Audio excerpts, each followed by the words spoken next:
강남 불패도 있긴 하지만 뭐 서울 불패라는 말도 있거든요. 물론 이제 서울 불패는 행정적으로 다 의미하는 건 아니에요. 저 인기 주거 지역 중심으로 아마 그걸 뭐 불패라고 얘기하는 것 같고요. 왜 이런 현상이 나타났을까라고 보면은 제 생각에는 아마 네 가지로 짧게 말씀을 드릴게요. 가장 큰 것은 결국은 인구 감소의 마지막 피난처라고 생각하는 것 같아요. 그러니까 서울은 이제 잘 떨어지지 않는다. 서울은 글로벌된 도시다. 뭐 도쿄도 그렇고 뉴욕도 그렇고 런던도 그렇다. 이런 식으로 좀 여러 나라를 비교하면서 약간 인구 쇼크에 약간 버퍼가 될 수 있다고 보는 것 같아요. 완충이 될 수 있다고 보는 것 같아요. 그러니까 이제 지방에서 상경 투자가 생각보다 많은 거죠.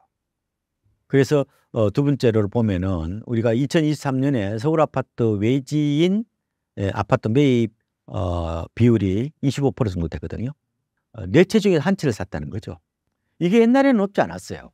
2006년에 처음 시작했는데 조사를 이때 17.6%가 되었고, 그리고 장기 시기별로 보니까 2006년도부터 2023년까지 보면은 18.9% 정도가 돼요. 근데 2023년에 25% 가까이 됐다는 것은 굉장히 높은 거죠. 요새는 좀 낮아졌어요. 그래도 역대 평균치보다 높습니다. 9월 기준으로 보니까 한 20% 정도 나온다고 보면 돼요. 유독 아파트만 외지인들이 사들이는 모습이 나타나요. 통계청 자료를 보면은 2022년에 서울의 전체 주택 중에서 외지인이 갖고 있는 비중이 한 16% 정도 되거든요. 아파트는 25% 가까이 된다는 것은 많이 차이가 나죠. 아파트는 관리할 게 없으니까요. 지방에 사더라도 뭐 세입자만 그것만 바꾸면 되니까 뭐 그런 뭐 관리의 어떤 편리함이라든지 뭐 신경 쓸 거 없는 이런 것도 메리트로 좀 작용하는 것 같아요.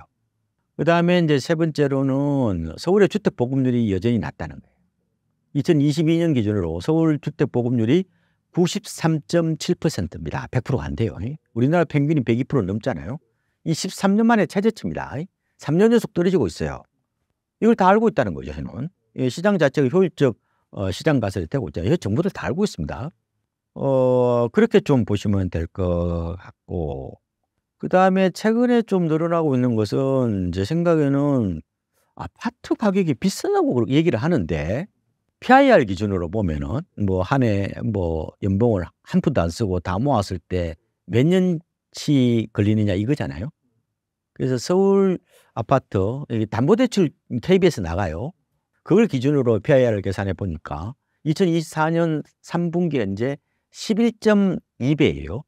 조금 떨어졌습니다. 2022년 2분기 때 가장 높았는데 이때 14.8배였어요. 14년 8개월을 모아야 된다는 거죠. 2008년부터 조사를 해보면은 지금 평균치가 9.8배 정도 돼요. 그때보다 조금 높죠. 11.2배는.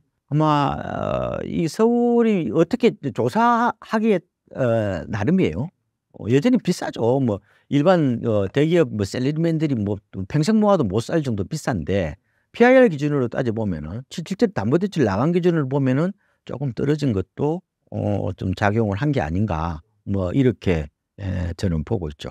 강남은 부패는 아니죠. 덜 패라고 저는 얘기를 하는데 좀 덜 빠진다는 거죠. 강남 아파트 값이 어떻게 영원히 오릅니까? 그거는 굉장히 위험한 맹신이라고 보면 되고요. 투자 상품화가 진행이 되면서 과거보다 변동성이 더 커졌다고 보면 돼요. 재건축 같은 경우 하락기 때 좀 낙폭이 좀 큰 어떤 그런 모습이 있고요. 만약에 아파트 값이 과도한 기대로 부풀려져 있었다면 후유증이 더 클 수밖에 없죠. 그래서 생각보다 가격이 많이 빠지죠. 지난번 우리가 2022년에 서울 아파트 값이 한 해 동안에 22%는 빠졌거든요. 항상 오르는 게 아니에요. 근데 사람들이 오르는 것만 기억하고 떨어진 걸 또 기억 잘 안 하시더라고. 그래서 모든 자산 가격은 많이 오르면 많이 떨어지게 돼 있습니다. 변동성 쇼크라고 그래서 상고 곡심이라고 얘기하죠. 산이 높으면 골이 깊다는 거예요. 그래서 강남 아파트도 위기가 오면 다 빠지죠. 오히려 진짜 큰 위기가 오면은 차별화가 아니라 하향 평준화 현상이 나타납니다. IMF 때요, 하향 평준화 현상이 나타났어요. 주거 프리미엄을 인정하지 않는다는 거예요. 근데 물론 이제 회복기 때는 좀 더 빨리 움직이죠. 그런 점에서 보면은 강남은 불패보다는 덜패에 더 가깝다. 좀 실패할 가능성이 좀 낮다. 다른 지역보다 좀 손해볼 가능성이 낮다. 이렇게 보시면 될 것 같아요.